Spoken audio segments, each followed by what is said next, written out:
Welcome, and thank you for choosing the Napoleon NZ6000 High Country. In this video, we'll show you all the tricks of the trade to get the absolute most out of your new fireplace. It all begins with wood, dry wood to be precise. New freshly cut wood will generally contain about 50% moisture. So how dry do we want the wood to be? Properly seasoned, the moisture content should be no more than 20%.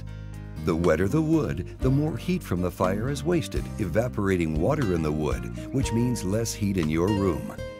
The real trick is determining when your wood is seasoned. Hardwoods can take up to a year to fully season, so make sure you start stacking your wood to dry early on.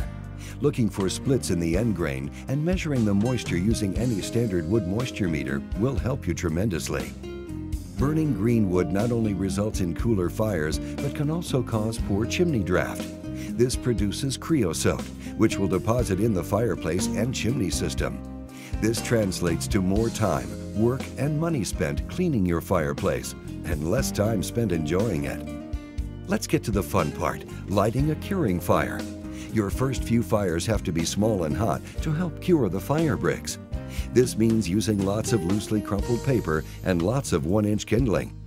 These curing fires are easy to build and are a critical first step. Open up the air control and let it burn. Don't build a full-size fire until you've done this at least 3 times, allowing the fireplace to fully cool down in between. With that out of the way, we're now ready to truly experience what can be accomplished with your new NZ6000 High Country. First, check to see if any ash needs to be removed from the bottom of the firebox.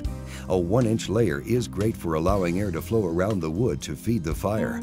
Always store ashes removed from the fireplace in a non-combustible container with a lid for at least 24 hours before discarding. The NZ6000 is a big fireplace with a big chimney system.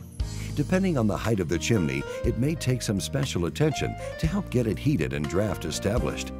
Building a hot starter fire is a great way to begin, but another feature of the NZ6000 that can help you is the bypass baffle.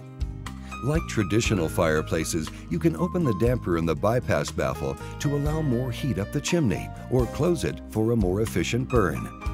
When first lighting your fire or during poor weather conditions, this can help you establish draft and get your fire roaring. Get out that newspaper again and start crumpling. We're going to need at least 15 pieces loosely crumpled to cover the bottom of the firebox and create a good base for our kindling. When adding your kindling, try to stack it in a grid configuration on top of the paper, which allows for airflow between pieces. Stack 12 pieces of 1-inch kindling to a height of 2 inches, which when dry, should weigh approximately 2 pounds. Starting a fire like this will help generate the heat needed for warming up the chimney and establishing draft for the larger fire to come. When loading or reloading the fireplace, always make sure to open up the air control until the firewood has caught fire and then restrict it as required to improve the efficiency of the fire.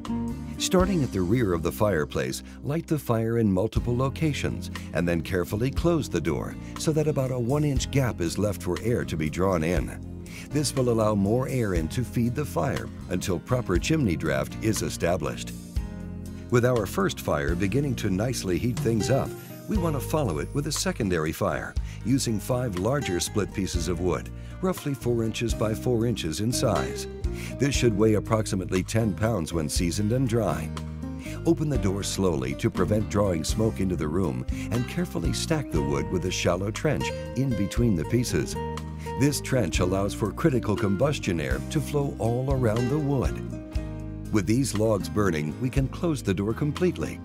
Don't worry if you notice a change in flame pattern when you do this. It's a normal temporary condition that will occur until the chimney is fully heated and proper draft is established. This fire will take some time to burn, but once it has, your fireplace should be at the optimum temperature for building an outstanding fire. During the next reload, you can load the fireplace with a minimum of 3 large log pieces to the top of the andirons. This will provide you with longer burn times. Depending on the chimney draft in your installation, you'll soon learn how large the logs can be. For fires with poorer chimney draft, multiple logs of smaller diameter are preferred.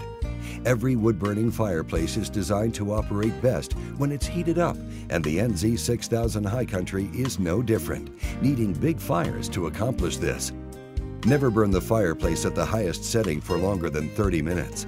Your fire may be hot, but is it burning efficiently? A hot, efficient fire in the fireplace will result in clean bricks and glass. As the fire burns out, the system cools, chimney draft slows, and creosote may begin to deposit on the bricks and glass. Don't worry though, the next time you burn a hot fire, most of this will be burned off.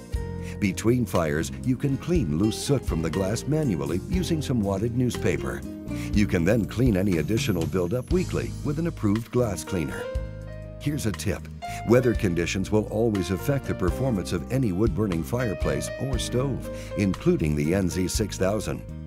On high-pressure days, where the air pressure at ground level is much greater than the pressure at the top of the chimney, the fireplace will vent more easily. The greater the difference between the two pressure zones, the better for establishing vent action. The taller the chimney, the greater the pressure difference. Low-pressure days, when the air is heavy with rain or humidity, and there tends to be little to no wind, are the least ideal days for building a fire. This is because the pressure at the fireplace, normally around ground level, is close to that at the top of the chimney. On these days, you'll find it more difficult to establish a good draft and may need to use more paper and kindling to heat up the system than on a high-pressure day. You may also need to give more air to the fire on these days. Don't forget to have your chimney checked regularly for cleaning. By remembering these few tricks of the trade, you'll get years of pleasure and warmth from your new NZ6000. Thank you for watching, and most importantly, thank you for choosing Napoleon.